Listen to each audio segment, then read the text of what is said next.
জানেন যে গত পার্লামেন্ট ইলেকশনের আগে ইলেকট্রাল বোর্ডের মাধ্যমে বিভিন্ন মেডিকেল এজেন্সি বা মেডিকেল ওষুধ কোম্পানি, স্যালাইন কোম্পানি তারা টাকা দিয়ে তাদের অবৈধ বা ভ্যালিড না এরকম মেডিসিন তারা বাজারে আনে।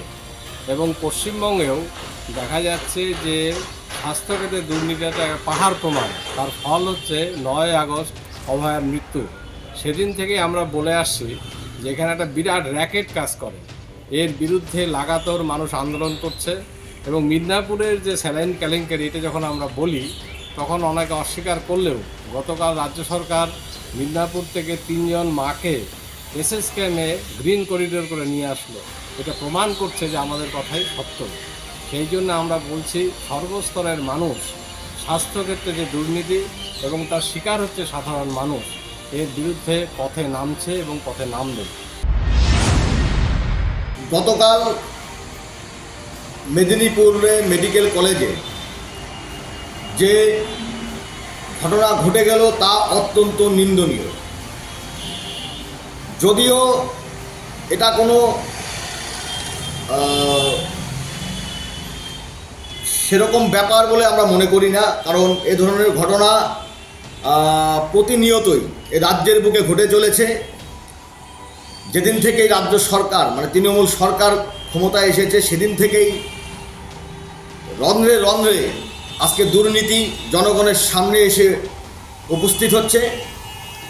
স্বাস্থ্য বলুন, খাদ্য বলুন, শিক্ষা বলুন, সর্বত্রই আজ দুর্নীতি আকাশ পর্যন্ত ছেয়ে গেছে।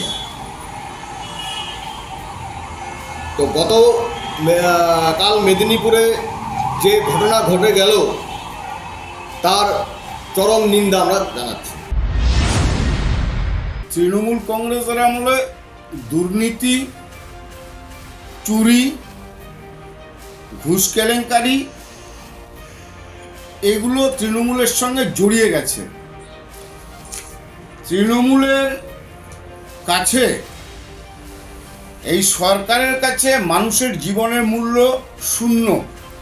কারণ এইরকম একটা সেন্সিটিভ জিনিস স্যালাইন, যেটা কিনা মেয়াদ উত্তীর্ণ ঘুষ দিয়ে এটাকে হাসপাতালে নেওয়া হয়েছে এবং এই মেয়াদ উত্তীর্ণ স্যালাইনগুলোই রোগীদের দেহে প্রবেশ করানো হচ্ছে বা রোগীদের দেয়া হচ্ছে।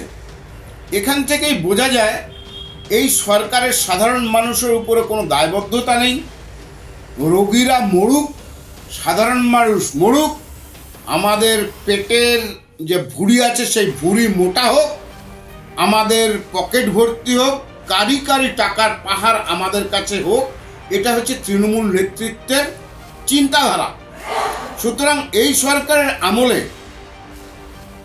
প্রতিটা ক্ষেত্রেই দেখা যাচ্ছে দুর্নীতি, স্বজনপোষণ এবং বিভিন্ন ধরনের কেলেঙ্কারি। স্যালাইন তার মধ্যে একটি অন্যতম। এবং এই সরকারের আমলে এগুলো হবে, এটা স্বাভাবিক। সাধারণ মানুষের কবে চৈতন্য হবে সেটা ভগবানই জানেন। আমরা চাই সাধারণ মানুষের চৈতন্য হোক, তারা বুঝুক এই সরকারের আমলে তাদের দুর্দশা, দুঃখ, কষ্ট কোন জায়গায় পৌঁছে গেছে এবং এই সরকারকে যত তাড়াতাড়ি উৎখাত করা যায় ততই সাধারণ মানুষের ক্ষেত্রে মঙ্গল, রাজ্যের ক্ষেত্রে মঙ্গল। স্বাস্থ্যমন্ত্রী যার প্রচ্ছন্ন মদতেই বলতে হয়, কেননা আরজিকর কাণ্ড বলুন আর গতকাল প্রসূতির মৃত্যুর ঘটনাই বলুন না কেন, একের পর এক স্বাস্থ্য দপ্তর যেখানে কলুষিত হচ্ছে, মানুষের প্রাণহানির মতো ঘটনা ঘটছে, তারপরেও নির্লজ্জের মতো কী কারণে উনি এই দপ্তরে আজও এখনও স্বমহিমায় বসে আছেন। সামান্যতম যদি লজ্জা শরম যদি থেকে থাকে তা আমি বলবো যে আপনি ইমিডিয়েট পদত্যাগ করে অন্তত দেশবাসী প্রাণ নিয়ে এভাবে ছিনিমিনি খেলা বন্ধ করুন।